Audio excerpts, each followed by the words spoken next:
Thank you everybody for joining us today for this session on tax as a tool for racial justice and the UK's role in that. Please do introduce yourselves in the chat box below, and if you want to ask some questions, please do put them in the question and answer box, and we will try to work our way through those later. For anybody that's tweeting today, we're going to use hashtag tax and racial justice. So I'm Naomi Fowler. I'm going to be moderating today, and I'm a podcaster, actually. I'm not used to people actually seeing me. So I have been producing and hosting the Taxcast for many years now for the Tax Justice Network, and also coordinate 4 other podcasts in 4 other languages with their own regional focuses on corruption and tax justice. And my interest is in tax as a tool for reparational justice. And I've been asking questions in all of our podcasts of experts who've been doing a lot of thinking and working on this subject. And I'm particularly interested in slavery and empire audits in the finance sector. A number of years ago now, I researched the UK slave owners compensation loan because I wanted to find out which financial institutions were involved in profiting from this loan, which incredibly was only settled in 2015. And as somebody memorably wrote, I've forgotten who it was now, but he said, "The past is not dead, it's not even past." The Tax Justice Network has also been doing a lot of work for many years now in trying to wrest control over which nations decide on global tax rules, which currently has been under the OECD and under the control of the wealthier nations for all the historical reasons that we know about and we can talk about.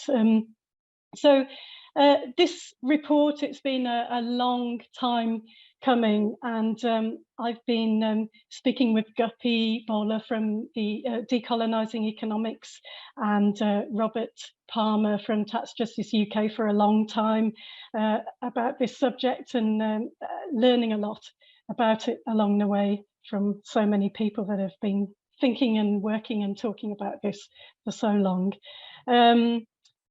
I have found that there's so much work on tax justice by tax justice and racial justice by tax experts in the United States, but there's almost nothing in the UK.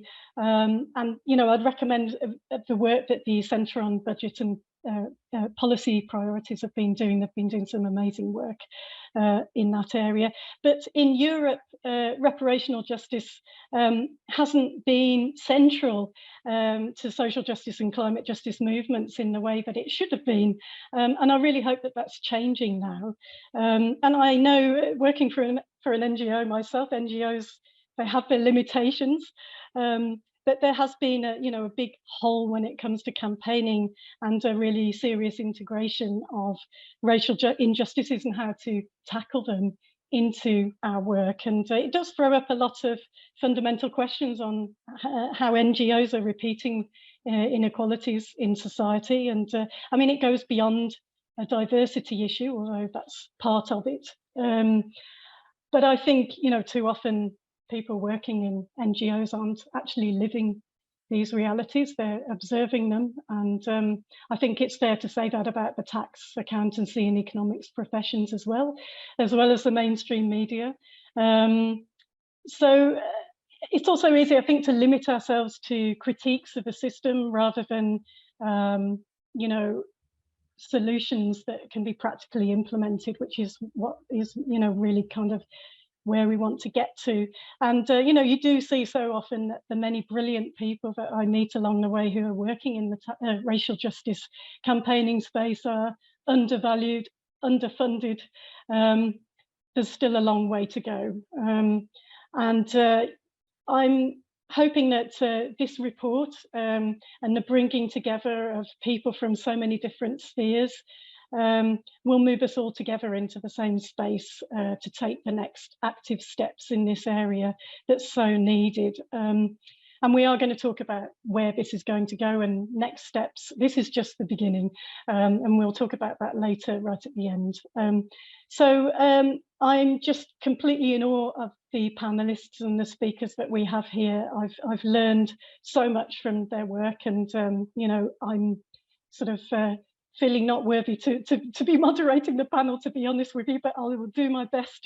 But I'm going to hand over now to Guppi Bola, who is co-founder of Decolonising Economics, and she's going to talk you through this report, and then we'll move to the panel after that. So thank you, Guppi, and over to you.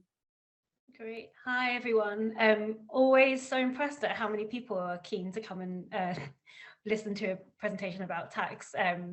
No disrespect to Naomi and Rob, who spend a lot of their time doing this. Really grateful. And yeah, shout out to Nani, who is my organising partner in Decolonising Economics, who's also in the crowd, and Cherokee, who's joined us recently, who's been supporting us with our slick comms, which is why we are so much more on top of all of this than we normally are.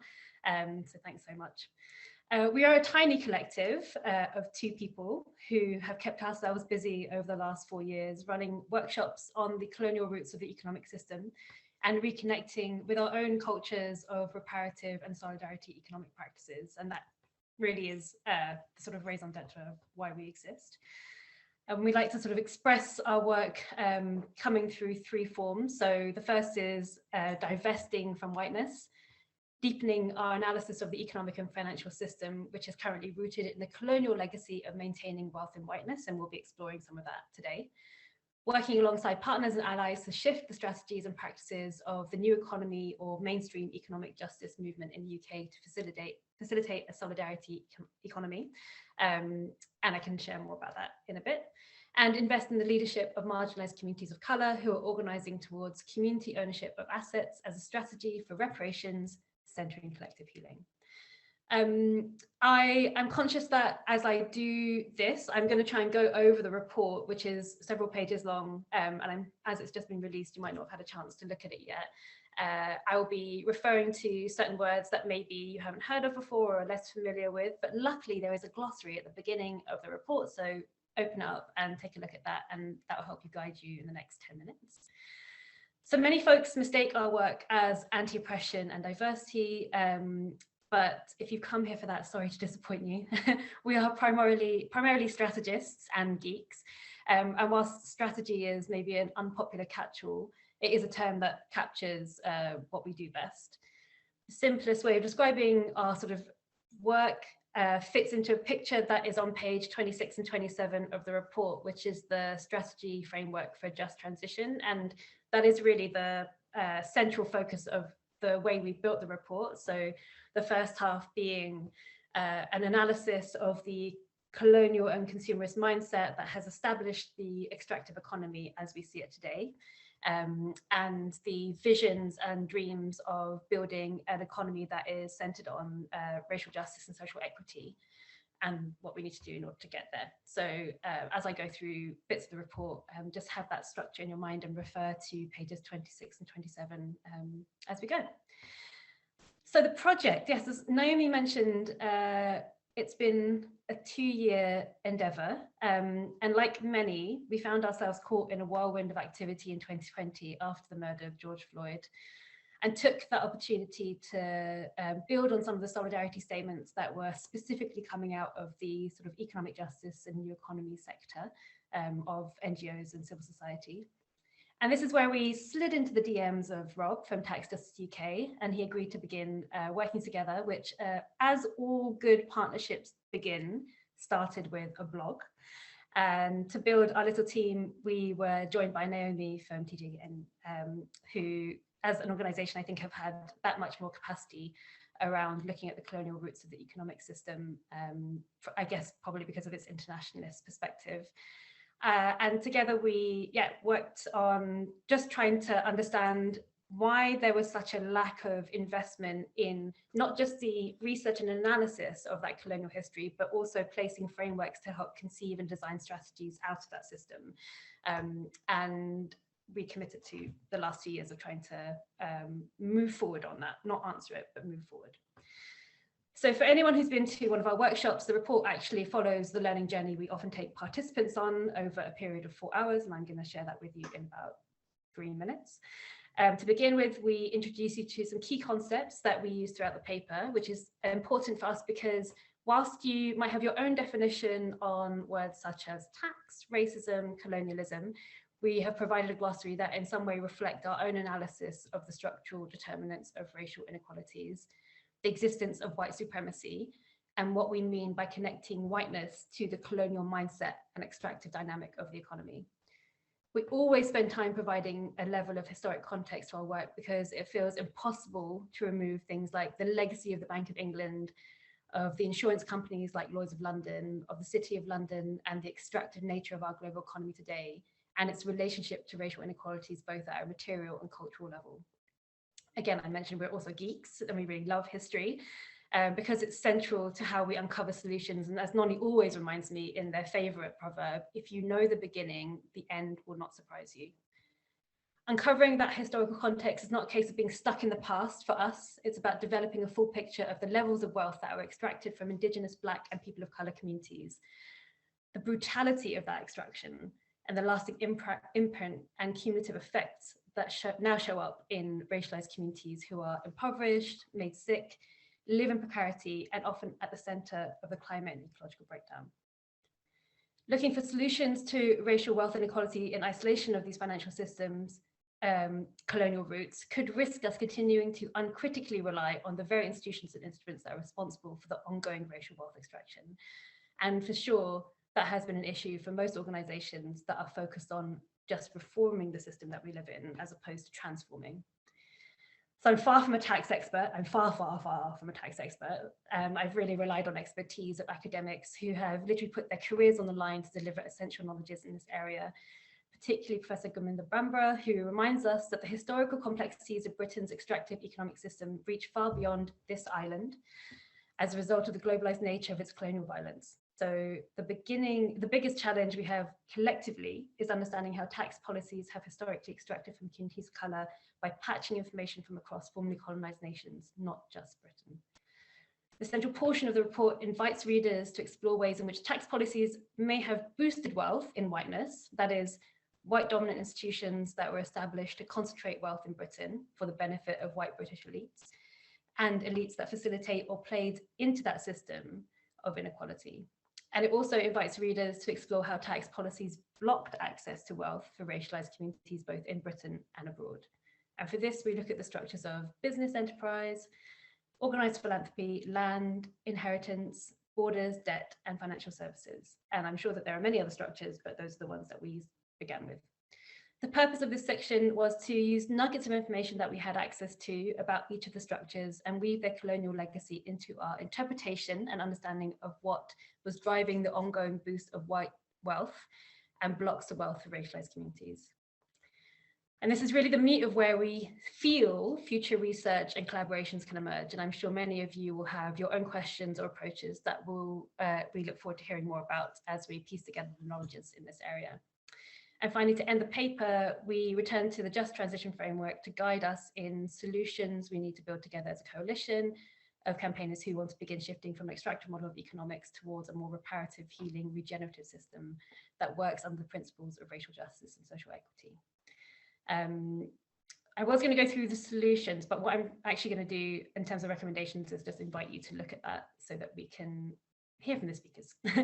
And that, so just I'm really grateful to our speakers who are joining us today because they are each coming from quite distinct perspectives and practices that I hope will give you a taste of the continued challenges in this area of work and how we can meld together difference to find coherence.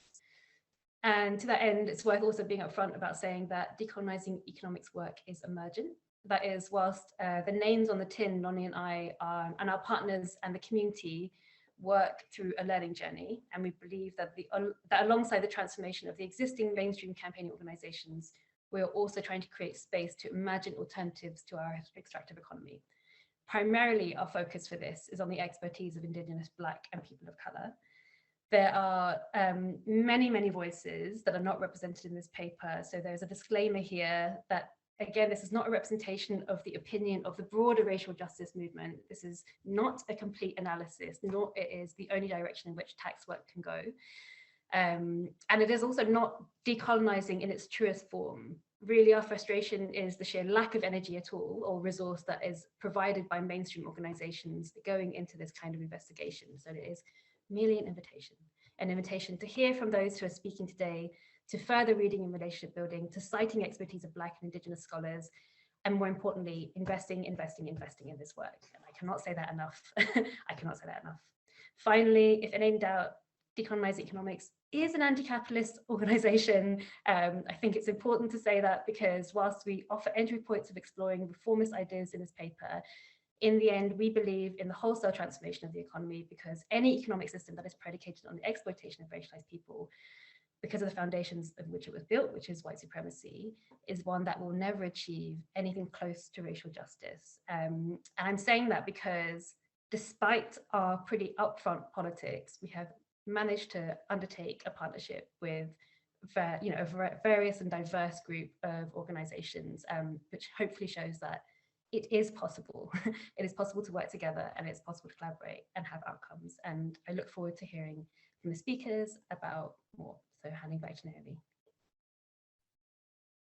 Thank you, Guppi.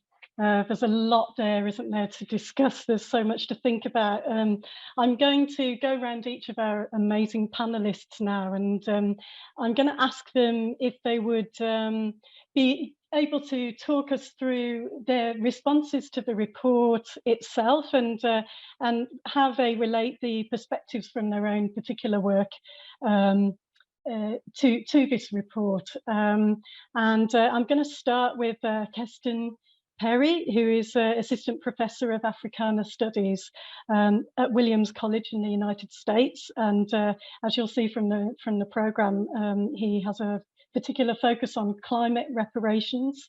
And he's actually writing a book about that at the moment, I believe.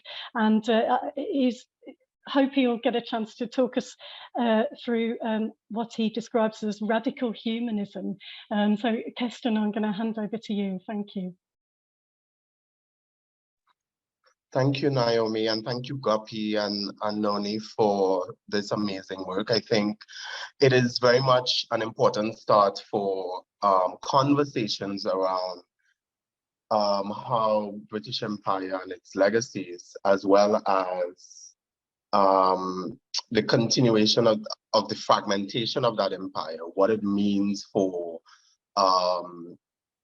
trying to instigate action towards racial justice. I think, for me, I think the report is really critical. It's the first of its kind I've seen since I've been one way or the other affiliated with the United Kingdom, right?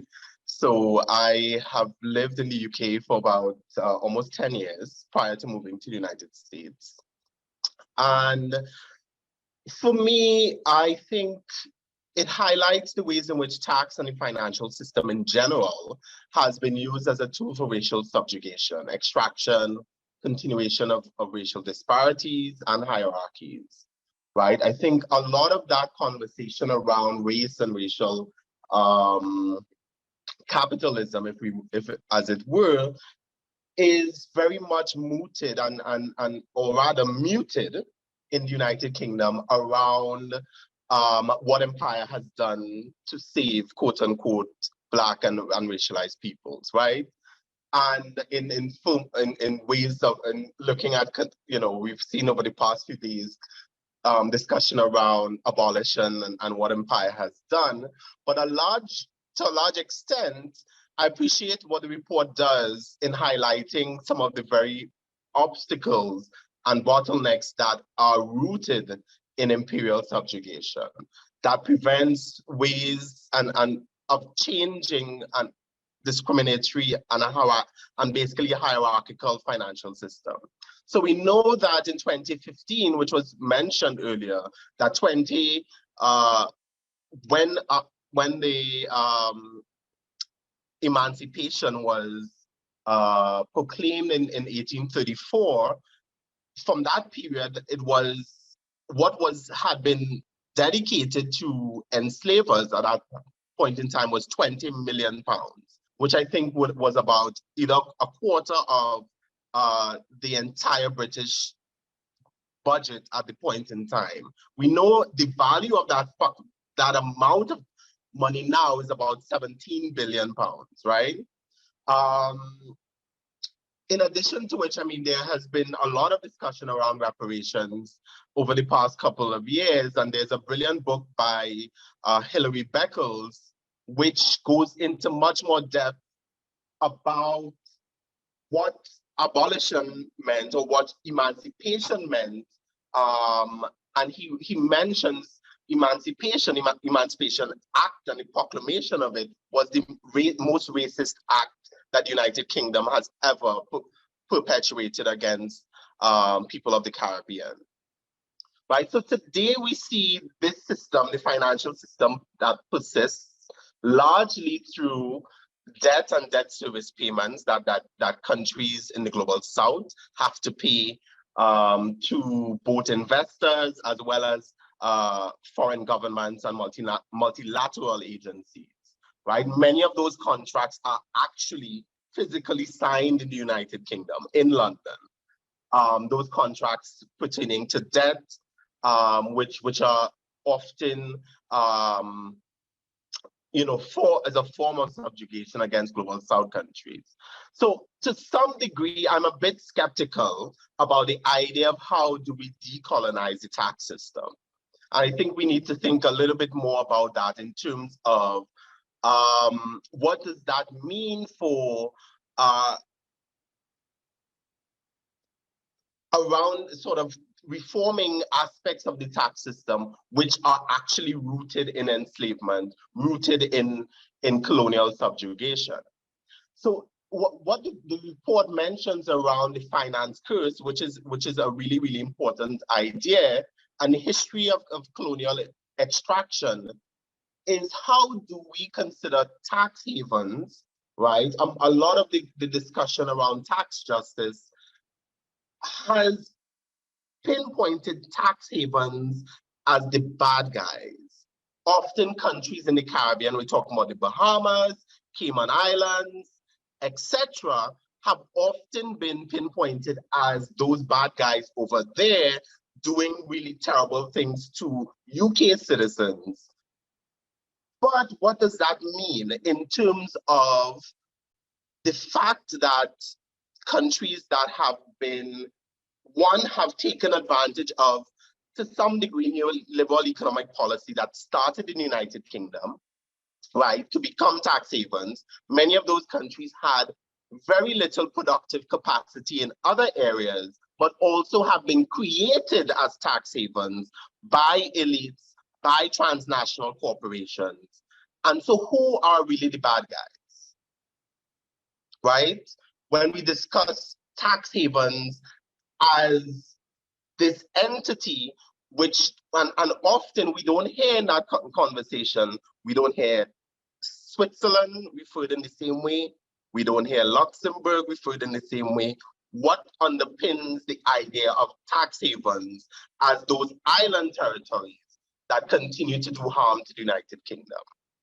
So over the past 30 to 40 years or so, the UK and tax justice campaigners, I think, have looked at tax havens, but I think the conversation and discussion around tax havens really need to go a little further in terms of who's responsible and who are the entities and agents that are extracting wealth, both from the UK, but particularly from island territories that have been marginalized in the global economy. So there are also hidden ways in which debt and tax extraction, colonial extraction happens. And I think a recent paper by Beverly Mullings points this out, where she shows that taxes are collected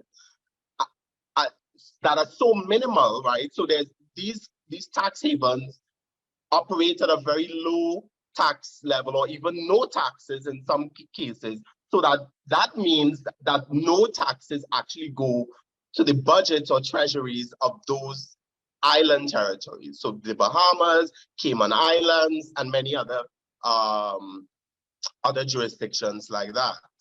So it amounts to the evisceration of any state capacity, right, to manage the economic development and welfare of their citizens, right? It amounts to a continuation of colonial extraction by different terms, and the sort of uneven global tax and financial system contributes to a large extent to the racial dispossession of those communities which have been first subjugated through enslavement and colonialism, and now through forms of dispossession that are brought about by the climate crisis.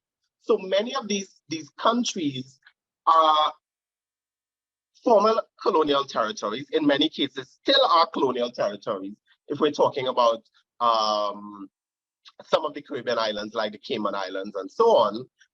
And many of these countries are at the forefront of the climate crisis, meaning that they are the most vulnerable and exposed to climate change, which, as we know, or which we should know, is as a result of the actions of colonial elites, as a result of the actions of former colonizing powers, and of the large economies of the world, including the United Kingdom and the United States and much of Western Europe.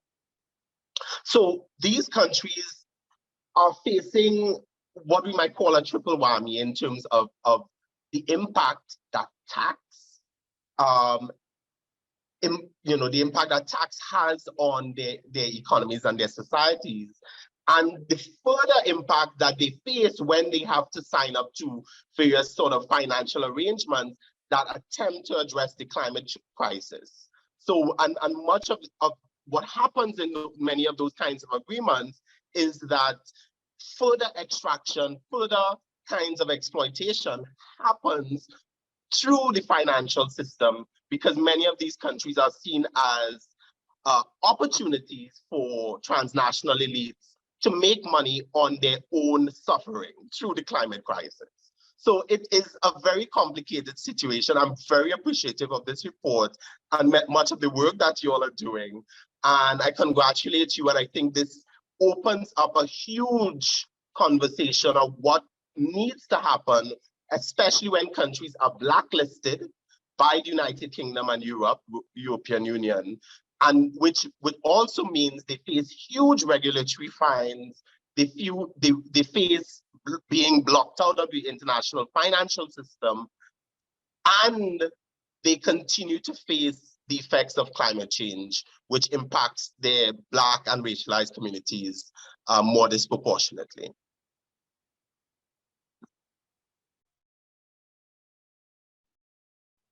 Thank you, Keston. Yeah, I know that we've spoken quite a bit and done some thinking about the possibility of a plan B for small island nations that are kind of in this sort of trap where you get the OECD nations, the former colonizers and some of the main beneficiaries of the global tax rules that they've dominated, pointing the finger at those countries, really that are trapped in this kind of finance curse, which is fueling a lot of inequality in those places, but they didn't actually, they were kind of abandoned once the first level of extraction was over.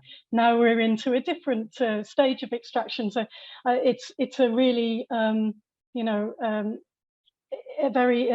issue that it would be really good to do more work on with people in the small island nations themselves. And we've spoken to quite a few of them and would like to speak some more. And okay, so I'm going to move to Stephanie Brobby now, who is the founder and CEO of the Good Ancestor Movement.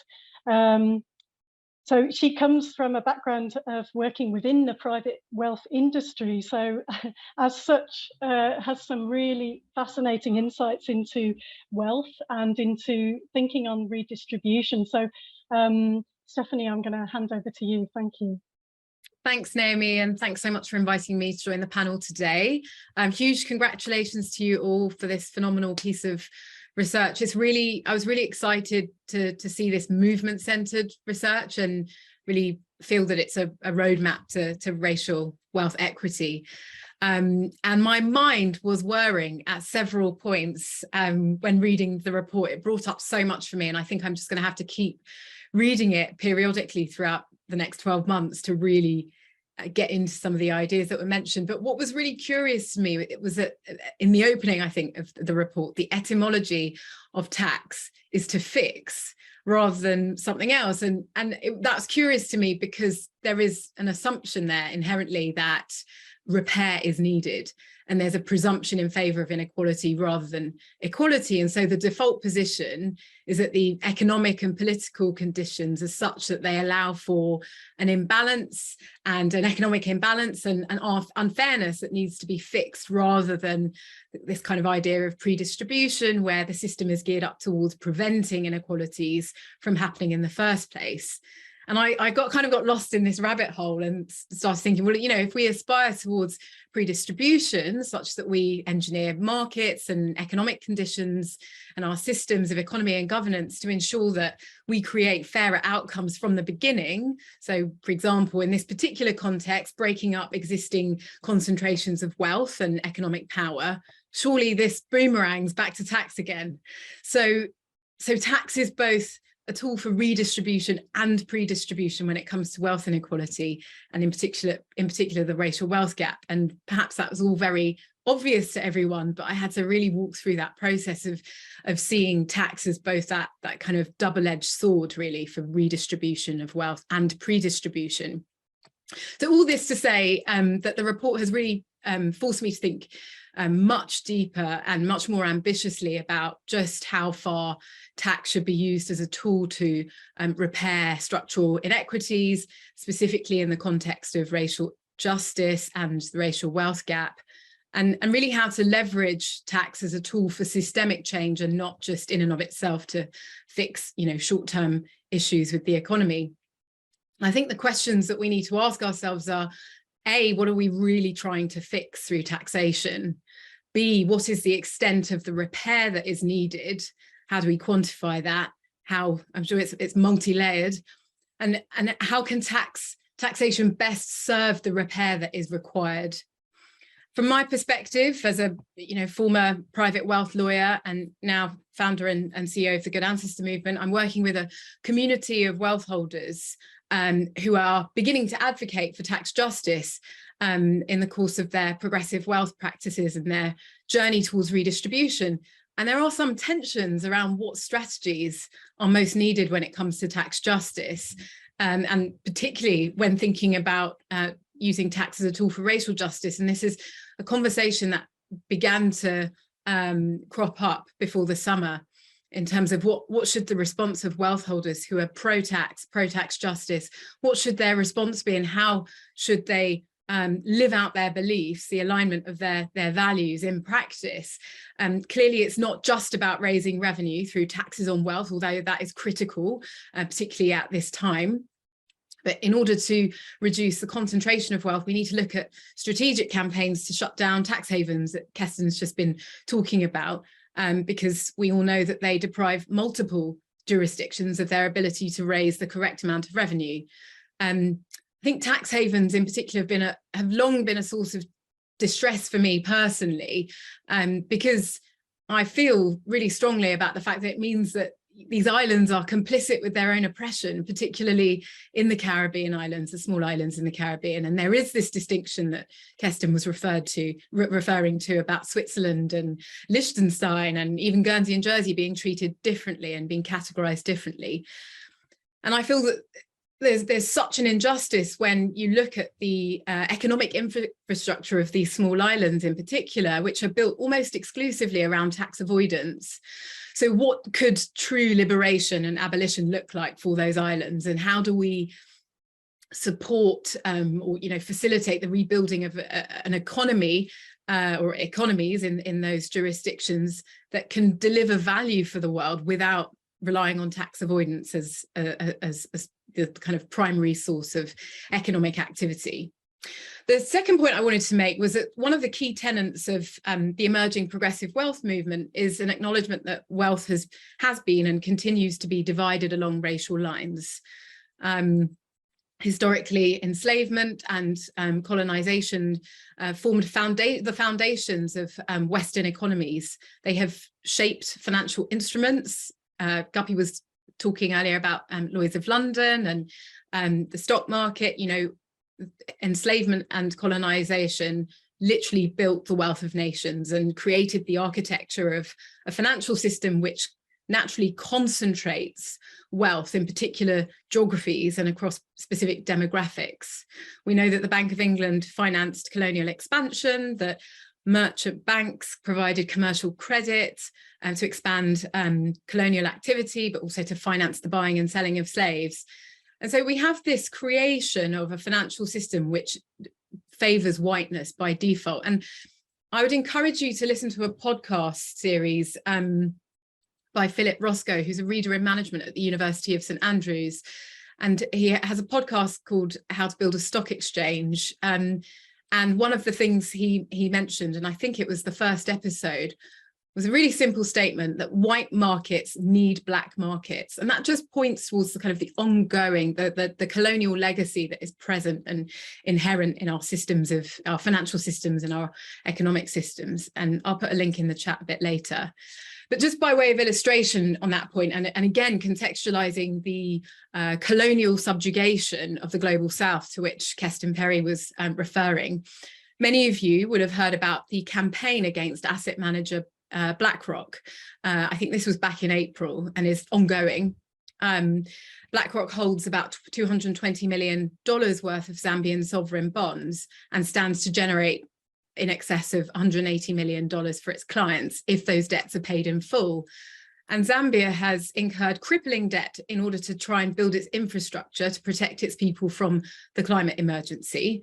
And this is a classic example of how debt is preventing lower income, typically Black and global majority countries from protecting themselves against the worst effects of climate change. And this is this kind of double injustice, the original extraction from colonial activity and enslavement to kind of suffering from the emissions that have been caused by countries in the global north, who are then continuing to extract from them and to amass wealth through their misfortunes. And they are refusing to suspend interest payments. I believe that's the current position still. So that's, you know, really quite an extreme example in the financial system and our broader economic system. But it demonstrates the kind of the harm that is inflicted on Black and global majority communities in this way, which is rewarded in monetary terms. And I, just a kind of brief anecdote, I worked in the city, in a city law firm for 12 years, and I was qualified for 10 years. And I spent that time practicing as a private wealth lawyer. So I was principally advising individuals and families on asset preservation and protection and succession planning and trusts and estates. And so I had this embodied experience as one of the only Black lawyers actually working in the private wealth industry, I believe, had this embodied experience of the racial wealth gap through advising hundreds of clients over the years. And it was only about 8 years into my kind of tenure that I acted for my first Black client. And he was African-American and he was self-made, but principally because he was, you know, he hadn't created and sold a business. He was a member of an elite profession and had managed to secure large amounts of debt, essentially to purchase a property, and that he was beginning to build his wealth. And it was when I was advising him, I realized, you know, it became very clear to me that wealth resides in whiteness. And so I thought that's quite a powerful anecdote just to share with you, a tale from the front line, as it were. And just to conclude, I just want to revisit that point around I guess in terms of where we go from here with this research, and in my particular context, in the emerging progressive wealth space, thinking about the tensions and the strategies that we're going to employ in terms of advocating to pay more tax, but also recognizing that that will only have limited benefit if we don't consider tax as a tool specifically for racial justice, both in the UK and actually beyond. And so thinking about what kind of research needs to be done next. Can we think about, you know, I know there's lots of resistance in some of our communities around the idea of paying more tax, because we know that many of those communities don't stand to benefit from the allocation of the resources that are redistributed by the government. So thinking about the structural biases in the tax system and public expenditure, there are definitely some tensions and that need to be resolved in order to move forward really strategically as an ecosystem. Yes, indeed. Thank you, Stephanie. I see that there's so many good resources going on in the chat box, and I hope that we'll be able to capture all of these resources and perhaps send all these out to you if you're not saving them for yourselves, just to make sure that we've got them all, because there's so much good links that we're seeing here. I'm going to move on to Priya Luka now, who is an economist in international development, and I have personally learned such a lot from her work on reparational justice, and you know, she also works as a macroeconomist at the Office of the High Commissioner for Human Rights at the United Nations. So some really wide range of interesting insights from her too. I'll hand over to you, Priya. Thank you. Thank you, Naomi. And first of all, thanks to Noni and Guppi for this incredible report. And I think that I just want to say that it really holds significance to see this research and see this analysis in the public space after so long, after it being kind of really seen as tenuous or not quite credible, for a whole body of thinking of this kind to be finally in the public space, and for us to all be able to reference it and for it to hold weight and strengthen our arguments is so significant. And I think it's really going to shape where we can go next from here.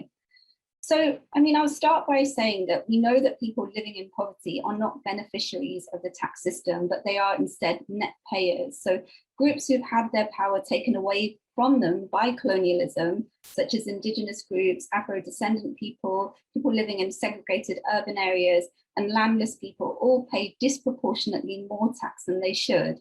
So there are certain structural inequalities, such as racial and gender inequality, that are the legacy of colonialism and its mechanisms, of which the tax system is one, as established by this report. And that's really fundamental for it to be firmly established and argued and evidenced. And the UK has played a role in shaping not just the global tax system that stripped wealth from former colonized countries, but the whole financial system. And I think that there are several pivotal pieces of well-scrutinized work that establish racial disparity as derived from colonialism, and also that document the historical blueprint that the UK engineered to set up trading mechanisms that allow the exploitation of less powerful countries and their people. And I'd say that this is important because I think that this evidence now is too powerful for, like, for example, the international development sector to say that we are going to maintain our more traditional focus on poverty and inequality without a more explicit focus on race, which I think is important for the future. So tackling a disparity of outcomes for different groups through redistributive fiscal policy are human rights obligations and their commitments that are put on states by the 2030 Agenda and the SDGs. And we know that fiscal policy has the potential to remedy, but I think the report is so important because it goes further and argues that placing the resources in the hands of people who've been exploited and harmed is perhaps this partial step in the steps overall towards a just transition, as Guppi, you talked about at the beginning, and to escape that system that we know has a pathological drive to keep people of a racial, ethnic, marginalized or minoritized background oppressed is not something that we can easily kind of come out of with a neat set of policy proposals. And I think that's really linked to kind of where the economic system is overall. So today we see imperial control in debt, trade and currency exchange rate policies. And there's an abuse of power that underlies every single sovereign debt crisis that we're seeing right now as a result of kind of what we're told is immediate circumstances, but it's really been a perpetuation of the ongoing system. And even every time we see, like, for example, 1% increase in the US interest rate, we see developing countries, debtor countries paying an additional 40 to 50 billion in US dollars just in interest alone. So what I'm going to say is that big economic agendas are also about a manipulation of tax. And even in structural adjustment programs, again, put to us as well-meaning programs of reform, we see one of the main planks of those programs as cutting taxes on monopoly enterprises. So tax is there in every single development policy, every single policy that's underpinning economic growth or economic development, economic survival and economic crisis, as we see. And then at the moment, in fact, we're seeing many governments responding to economic crises without considering their human rights obligations. So we're seeing a whole host of austerity measures dressed up in what seem as seemingly small changes to the tax system and to tax thresholds. So I'd say that, maybe a practical focus coming out of this work would be for more consultative and impact assessment elements to all austerity related changes, which I think the report calls for in many ways as well. And the other point that I wanted to make was that the surge of privatization and financialization of all services that provide a public good is another area for key, really key area that's ripe for campaigning. And I think that many groups across the world who are fighting for reparations are already arguing against these policies of privatization and continued financialization. And this is really important because as companies gain more political power, they exercise even greater undue influence to reduce corporate taxation, broaden their tax allowances and their exemptions, and increase the legal loopholes enabling their tax avoidance, as Stephanie and Kirsten have both highlighted. And these measures then shift the tax burden onto the groups invariably most affected by colonialism. So when the report talks about the structures and entities that are being maintained by the tax system to enable this ongoing extraction, I think it's really important at the moment to think about the multinational monopoly corporations who've made extraordinary profits from the pandemic. I think I'll end there because I think I might repeat a lot of what's already been said, but just really to congratulate everyone who's been involved in the production of the report. Thank you. Thank you, Priya. Thank you to everybody. I want to fairly quickly, before we move on to questions and answers, ask each of the panelists for the ways forward that you would most like to see prioritised in terms of next steps for either future research, activism, and ideally, as much as possibly we can, some very specific practical measures that you would like to see sort of moved forward. I mean, for me, I would say, tax experts, please, we need you. There's a lot of work to do here on very specific implementation of tax measures.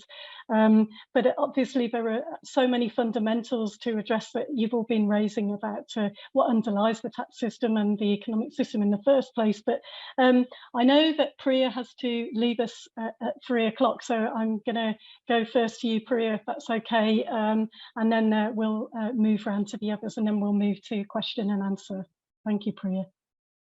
Sure, thank you. So I think that a lot of the kind of essence of the report around what would be the kind of areas that we might start with in terms of reform also align to kind of how do we establish equity in the global financial system, which traditionally has begun with fiscal policy that redistributes revenue and wealth more equitably.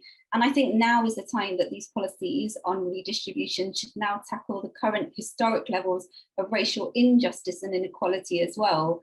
So, I mean, I'd say that many tax justice campaigners working across the world have really effectively already highlighted how greater levels of tax revenue can meet currently unmet needs in essential social welfare that meets them the basic human right to food, health, and education.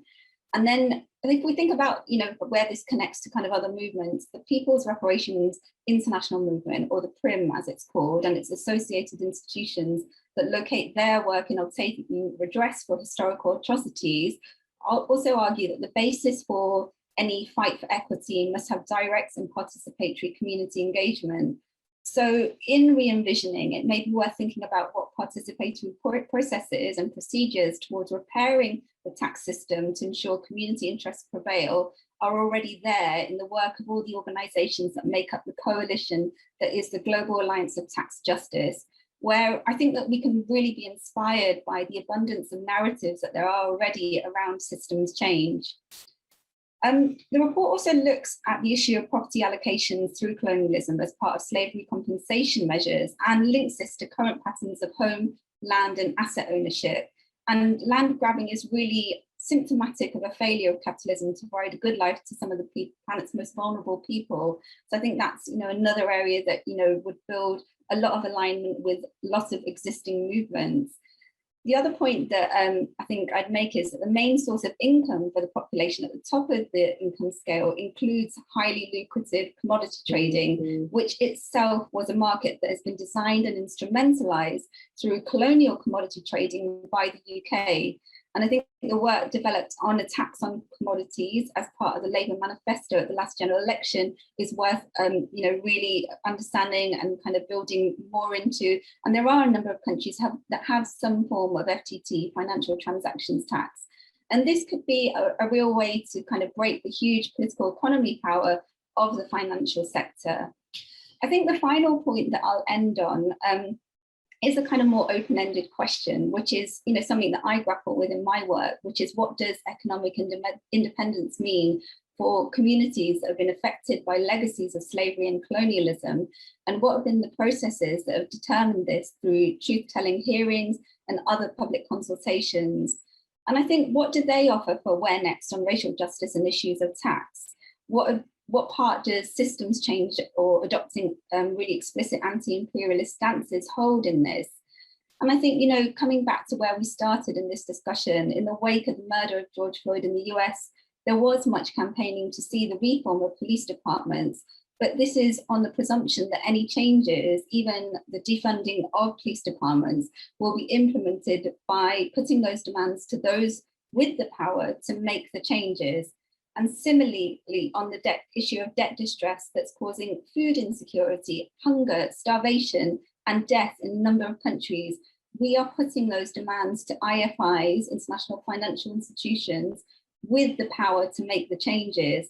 So I think so many of us, me included, feel continually torn in reconciling that our fights have to start somewhere, and having reports like this really arm us with so much credible evidence to kind of really shape the corridors of power. But oppressive forces with power conceding to justice demands is not usually something that happens without concessions. So I think we have to carry that forward in kind of, ideas and solidarity and where we can go next. And just to end by saying thank you to Decolonising Economics and Tax Justice UK and TJN for producing this work. And I'm sure it's going to lead to dialogue and will hopefully disrupt the current system. Thank you, Priya. Thank you. I realise you may drop off at any moment, but thank you for joining us. We really appreciate it. And I'm going to quickly go round to the other panellists and then we'll open up for some questions. Keston, can I move to you next? Thank you. Right, thank you, Naomi, and thank you, Priya. I think Priya touched on a number of things that are quite important and instrumental for us to move this conversation forward. In terms of how do we strategize, I think our enemy has slightly changed, or if we want to use those terms, the people who have continued and continue to reproduce the system that we're part of are now becoming more black and brown. And that has an important implication for how do we campaign around this idea of multiculturalism, right? So that this idea that we now have a black chancellor of the exchequer, we now have a brown person occupying the Home Office. Right, so how do we have a conversation around imperialism, and how do we have a conversation around inequality in that particular context means we have to re-strategize. And we have to have a conversation, especially around class dynamics. I think I think that's where our strategizing has to come from, because many of you know, there's a way in which people who occupy very powerful positions utilize ethnicity and utilize race as a mechanism to subjugate very much the people who are on the margins and people who are of lower means and do not have the means to change their circumstances. So we definitely have to have a conversation around class and continue the conversation around imperialism in a much more nuanced kind of way that creates a common target, as it were, and creates who are we actually trying to address the problem? You know, who is it that we're targeting that needs to disrupt the system, as it were? I think second, we need to join up with a number of other kinds of campaigns around debt justice, around climate justice, because I think the issue around tax justice intersects very, very importantly with those kinds of movements. So, and the only way movements actually have impact is if they're addressing their issue in a very, very intersectional way, and in a way that joins up with other kinds of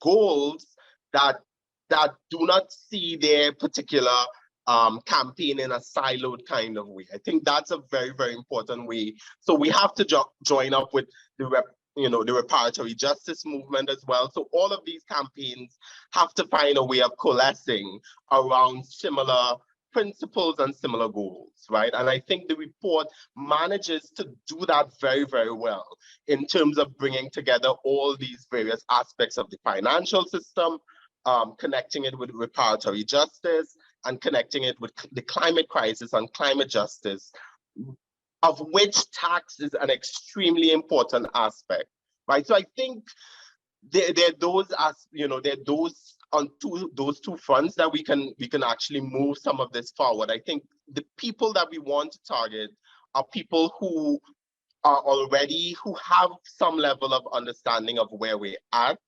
I think the people who, you know, are not going to respond well to talking about colonialism, those are not the people that we're trying to get on board.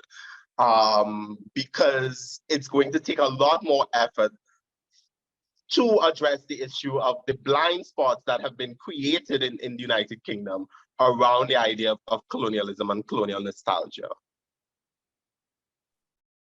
Yes, indeed. Thank you, Keston. I'm glad you raised that about people of colour in very powerful positions. And I heard a statistic recently that 23 of the 30 ministers, I believe, are privately educated. So it really raises a lot of questions about class and opportunity and privilege that has been afforded to those people in those positions now. And it does make it very important. I appreciate your comments on re-strategizing around that. I'll move to Stephanie. Thanks. Thank you. I think for me, the thing that I keep coming back to is, what is the vision in economic terms for racial equity when it comes to the racial wealth gap, and how are we going to get there, and how do we ensure that the steps that we take don't just reverse the wrong or make repair for the harm that has been done, for the extraction that was undertaken and continues to be undertaken by way of reparation. But how do we ensure this ongoing, that we maintain parity and equity in the long term? And I think this kind of overlaps what Denisha is saying in the chat around creating kind of reversing or transforming the global order between the global north and the global south. And I'm interested in what the different directions are for different players. And in my community currently, that's private wealth, individuals with large amounts of private capital, potentially philanthropic institutions, financial intermediaries, and thinking about, okay, what are their roles and how do they work alongside organisers and practitioners to come up with solutions that are actually going to address the racial wealth gap and a structurally racist economy. And I think coming back to the vision, the report talks quite a lot about ownership, and ownership of land. And so what I'm particularly interested in as a former practitioner is in practice, how do we either incentivize or potentially mandate this through reparative policy, so that we're facilitating community ownership and reparative ownership structures. I'm quite interested in what that could look like, and I think we are perhaps what could be missing is a community of practitioners that can really think through this stuff, alongside the organisers who are bringing the vision and setting out the roadmap. Thank you, Stephanie. We can move on to question and answer, but I wanted to give an opportunity for Guppi if you wanted to make some comments, and then we'll move on to try to address some of the questions. And remember that you can vote up questions, so go for it. And I'll hand over to Guppi. Thank you. Yeah, so as I mentioned, the purpose for writing the report and working on this in partnership was feeling that the next stage of moving us past solidarity statements was really like providing confidence around context and language, in an imperfect way, but just the beginning part of that. I feel sometimes we don't recognize that we are already in a transition. I know it doesn't feel like that sometimes, but I think like the level of extremeness of some of the circumstances that we're experiencing that have obviously been in legacy for 400, 500 years, is putting more energy into some quite exciting and useful and effective initiatives, and establishing and emerging new institutions. And I do remember at the beginning of this process being asked, or being asked or being told, I can't remember which one, like that there just wasn't there weren't people of colour working on tax justice. And I think if you do feel that from the perspective of a very specific area of economics that you might come from, whether it's like debt or insurance or whatever, my suggestion would be to find where the organising around racial justice is coming from and create the link yourself to the work that you're doing. So if you haven't been introduced to the idea of reparations, build relationships and knowledge around reparations and see how that relationship, for me, it was obvious that tax and reparations go together because you're looking at mechanisms for both repair and redistribution. But I understand how it's not obvious. So it's just, that is also part of the kind of colonial mindset that we need to be breaking down within our work.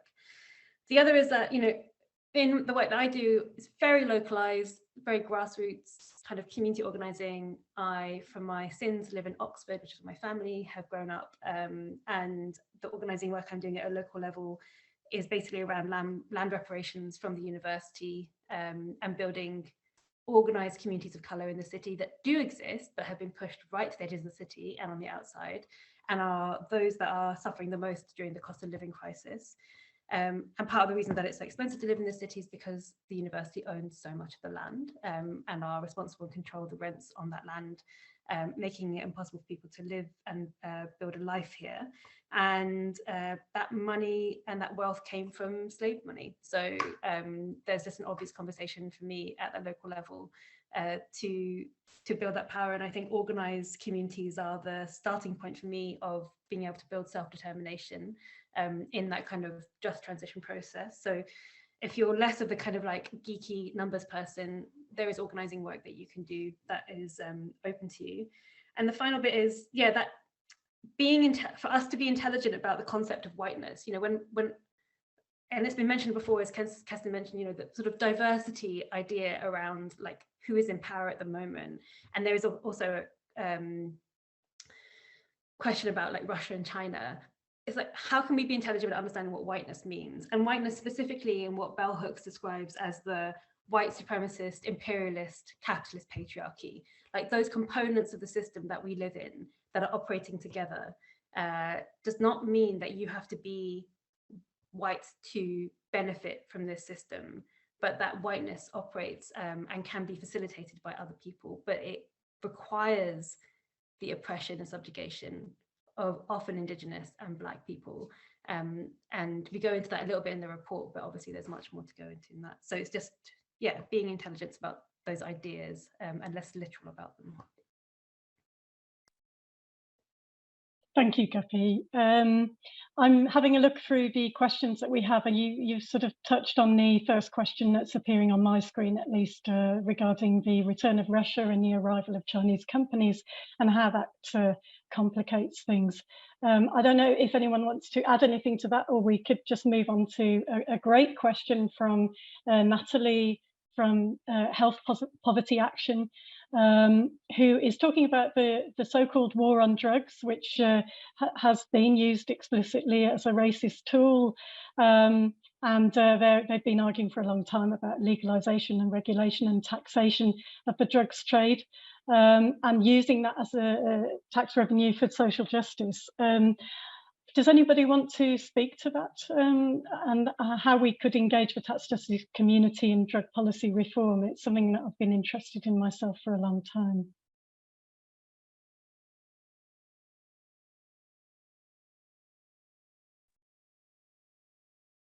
Anybody want to comment on that one, or I can move on to the next one? We've got a few here.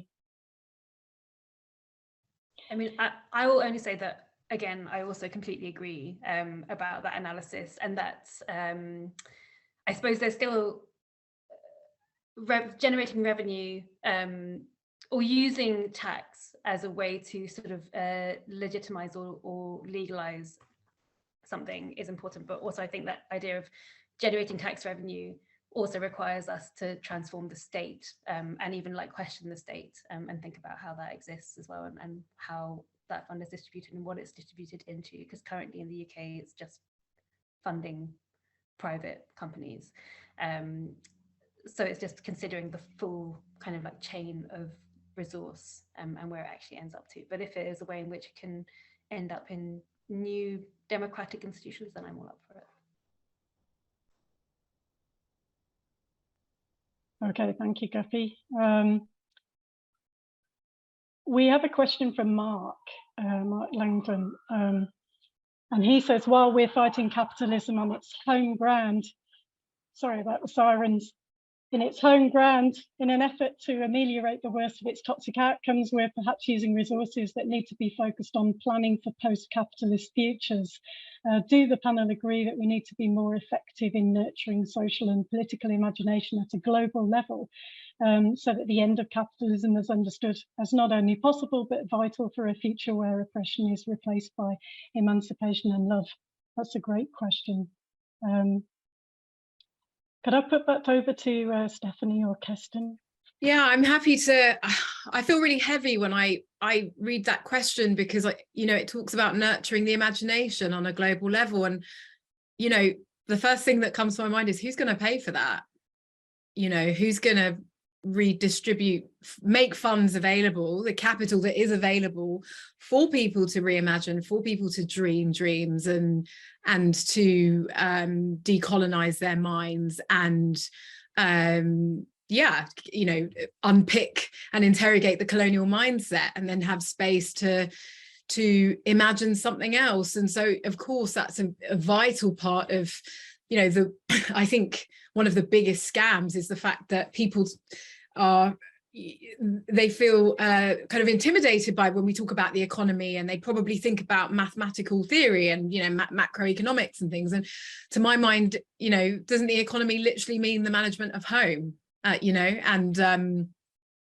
and it's about the rules, that it's about how we've agreed to organize ourselves, and, you know, how we've agreed to organize our resources and our relationships to those resources. And so, yes, of course, there needs to be a reimagining around some of the frameworks and the work that has already been done. You know, you'll see in the report the beautiful strategy framework for a just transition that was developed by a worker-led community, the Climate Justice Alliance, in conjunction with Movement Generation. And so that work, I mean, that was hard work that's been done. And yes, we need to create spaces. So you know, I guess my challenge would be for anyone who represents either a philanthropic institution or someone who's a private wealth holder, or any kind of organization. How are you building in the capacity? How are you recognizing that as valuable, you know, as a valuable and essential part of the strategic work and the advocacy and the campaigning that needs to be done, that there is space to imagine and to reimagine? I think that would be my response. Thank you, Stephanie, for that. I think for me, to imagine a post-capitalist future, I think we have to start understanding how do we dismantle systems that we currently have that don't serve us anymore. That's on the one hand, but I think one mechanism by which we begin reorganizing our social sphere and reorganizing power and wealth is through reparations, and it's through reparative mechanisms that are defined and determined by communities who have been harmed. That is one way in which social and political relations begin to be dismantled and begin to be disrupted, is through some form of forceful change in how our current social relations and the systems on which those social relations are built, right? So we need to work from where we are now and start working towards that. I think with the system we can't move into post-capitalist system without the redistribution and reorganizing of our social relations. That has to happen to some large degree, and I mean, economic power is central to that. So I agree with the principle and the idea behind the question, but yeah, there's something we need to do before that, and that part of that reimagining happens through, you know, how do we reorganize our society, right? So many people thought that COVID would be one sort of disruptor to the system, but it's actually just reinforced and reproduced certain kinds of inequalities and reproduce the system as a whole. So, there really, really open-ended questions around that for sure. I know we've got another question. I'm just going to quickly come in. Sometimes when we get these questions, I'm like, this is what we do. And I get really excited. So I'm just going to tell you about the program that we're running, because much like Keston said, one of the quotes that's really high up in our, I guess, the way we work is the one from Adrienne Maree Brown, which is imagination is one of the spoils of colonization, which in many ways is claiming who gets to imagine the future for a given geography, and losing our imagination is a symptom of trauma. Reclaiming the right to dream and the future, strengthening the muscle to imagine together as Black people is a revolutionary decolonizing act. And I think if you don't know the answer, are you even creating the conditions for Indigenous and Black people and marginalized people to dream? Because that is what we have had to do as an under-resourced small organization of 2 people.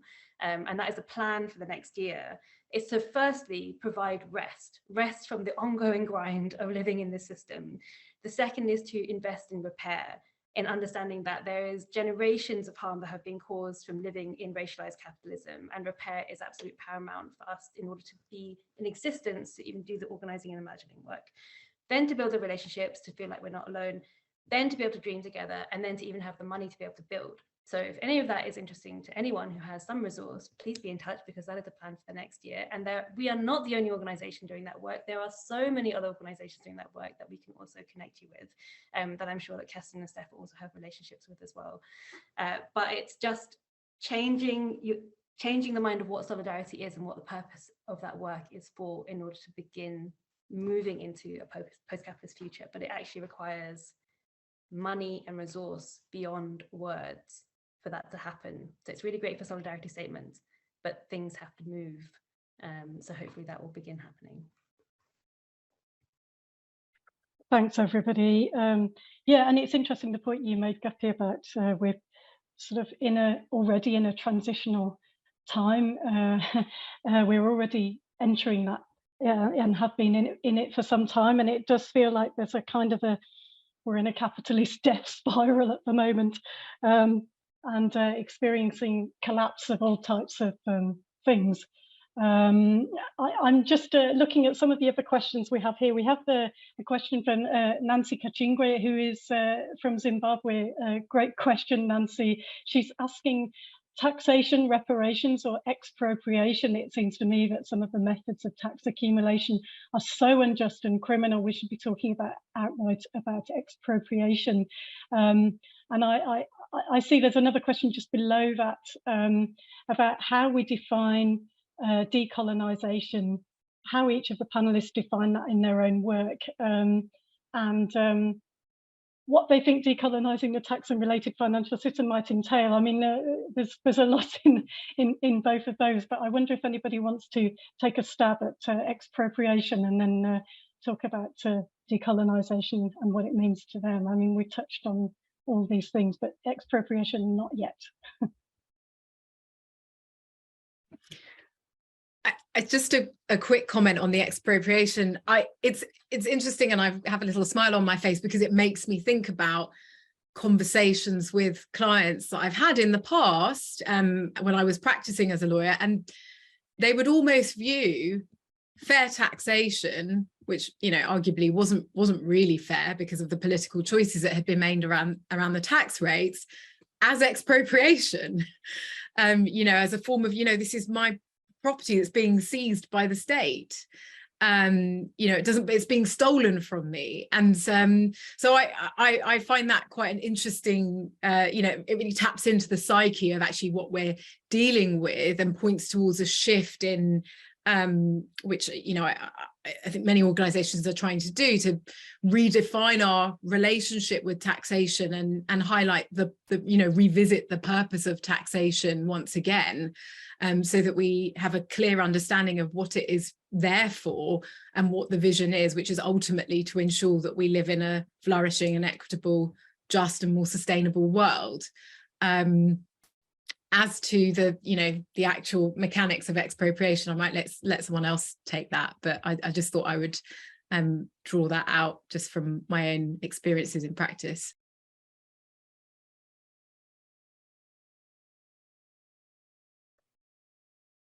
Thank you. I don't know if anyone else wants to pick up there.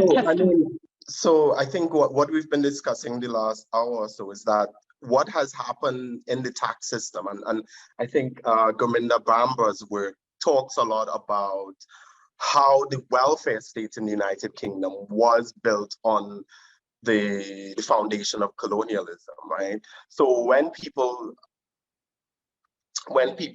and the connections between the UK welfare state and colonialism, that has often been, it's been often seen as distinct systems, when in fact their interconnections are absolutely very deep and profound.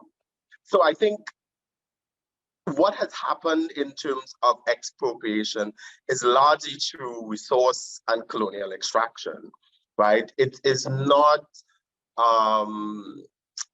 you know, your paycheck being, you know, £50 being taken from your paycheck every month, or the fact that, you know, what we have seen is the sort of growth inequalities we've seen is a form of wealth transfer that's also happening from poor working class people in the United Kingdom. But that system goes all the way back to colonialism. We need to see those connections, and those historical connections, you know, are very, very, you know, it's very, very important to see that. So, yeah, I think that partially answers the question, I hope. Thank you. Oh, go ahead, Stephanie. Yeah, no, I was just going to add something about there is something also in the criminality that we don't, you know, obviously all of us gathered today are more familiar with the idea that actually some of the behavior is criminal, you know, it's you know, even if it's according to the, you know, the letter of the law isn't people find all sorts of loopholes, and the people in the industry that I used to work in, myself included, are paid by wealthy clients to find ways of minimizing their taxes. And we need to have a conversation around that and about criminality, and because it's those things that lead to wealth accumulation and concentration, and they're not addressed. There are lots of loopholes that have been left for many years, and sometimes there are these tax schemes that have to be reported to HMRC, but there's very little on the agenda about the illegitimacy of some of these schemes, which are directly contributing to an ongoing wealth transfer outside of this jurisdiction and away from the collective pot, as it were, that we should be raising as a nation, but also the potential to repair some of the harm that has been done to certain communities. Yes, thanks, Stephanie. Yeah, there's a number of questions. We can't cover them all, unfortunately. We do have one question perhaps we could talk a bit about before we start to close the session, but we have a question from Jennifer Wang.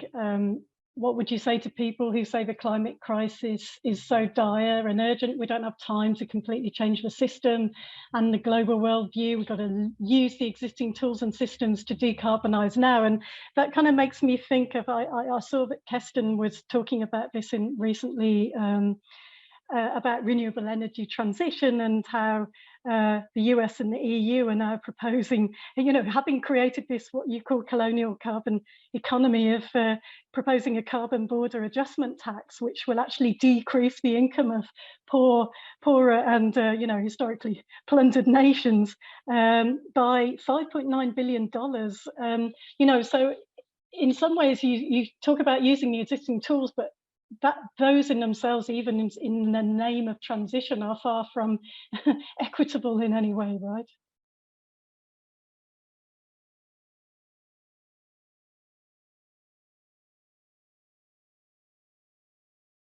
Kerstin, you're on mute. Sorry about that. I think, yes, your intuition there is correct. The system is going to change us, and it's going to completely disrupt our ways. It's already doing that in many countries in the global south, right? We've seen what's happening in Pakistan.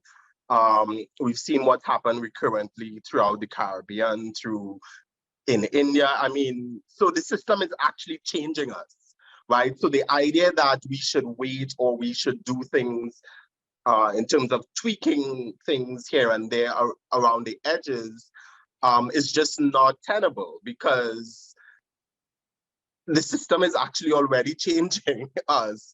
So we have to, be able to build the political power, I think is what I've been talking about recently. Build the political power from which we can change the system and can lead to an overhaul of the system, right? So I think our goal, our ultimate goal, has to be, how do we transform the system that we currently operate in? And if we continue to have that as a goal and as a landmark that we work towards, there's nothing that can stop us from getting to that goal when the sort of transnational solidarity is built around that particular, reimagining our system. So it is possible, I think, to work towards that particular goal of transforming this current system that we work under, and doing things that lead up to that. I think those two things are not mutually exclusive at all. Yes, thank you. Stephanie, you wanted to come in. Yeah, I mean, just thinking about this, I'm inclined to say that we can still, I appreciate the comment, but I still think that so much of this is about political choices.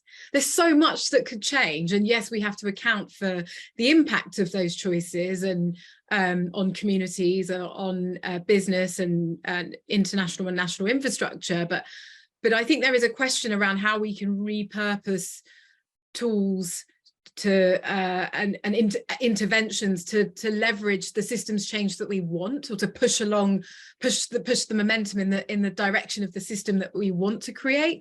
And I think there's so much around regulation and law that I'm just thinking about, even the opportunity now with the energy crisis in the context of the UK, and the choices that have been made to effectively protect oil and gas giants, when actually political choices could be made, to tax them more, but also to attach conditions around profits and conditions which are linked to their investment into sustainable forms of energy sources. And of course that's playing with the existing system and facilitating a transition. But I still think that the tools that we have at our disposal now, and the interventions that we can make in the existing system, can be used in a way strategically to leverage the form of systems change that we want. So although the method of doing so may not be what we would desire, we can still be strategic about the way that we employ those tools. And I do think a lot of this comes down to the political will to execute these changes. Yes. No, you're closing up. I'm just going to come in and say quickly that I know there's loads of questions that are still in the Q&A, and we're going to do a Q&A at 1:30 on Thursday on Decolonising Economics Insta page. So if people feel at a loss from not having their questions answered, they can come and join us there. Thanks, Guppi. It's always hard to get through them all and do them all justice. And thanks for some really great questions. We've got just in the last couple of minutes, I want to hand over to Robert Palmer from Tax Justice UK, who's going to talk a bit about the next steps and the fact that this really is just the beginning of where we hope this work will go, and we'd like to all join together and take it a lot further than this. There's so much to be done, so I'll just hand over to Robert, and I just want to thank all of our panelists for their time and their expertise and for their contributions today. Robert, thank you. Thank you, Naomi, and thank you to all the panelists, and particularly to Guppi and Noni for their work on the report. I think it's really important to say that we at Tax Justice UK see this is just the start of the conversation, and we're pleased to see it to have contributed to making it happen. It's been a real privilege to work with Tax Justice Network, Decolonising Economics, and all the people who've helped and supported on this project. I wanted to share a few really concrete next steps for us. I think accountability is a really important part of this type of work. And so the first thing is, at Tax Justice UK, we need to do more to tease out the racial justice elements into the work that we're doing on wealth, tax, climate, and public spending. And in particular, I think the discussion around racism, wealth, and distribution has been really important. We are interested in building political power for transformative change, and we're not going to be successful if we don't incorporate the lessons of this report in our work. The second thing is we want to be able to find the right ways to support campaigners on racial justice who want to incorporate tax into their work and strengthen those links. And so really open to conversations about how we do that. And then finally, we are committed to holding a follow-up meeting to bring the findings of this research to the broader economic justice community and to talk about collective next steps. So those are three concrete things that we're going to do. There's more stuff I'm sure that will happen. If you want to hear more from Tax Justice UK, you can sign up to our newsletter. I'll put a link in the chat. And I think it's probably for me just to thank everyone for coming. This has been an absolutely fascinating conversation. And as I said, very much the start from our perspective of these discussions, and looking forward to working on this. So thank you, everyone. Thank you, everybody, for sharing this time with us. To be continued.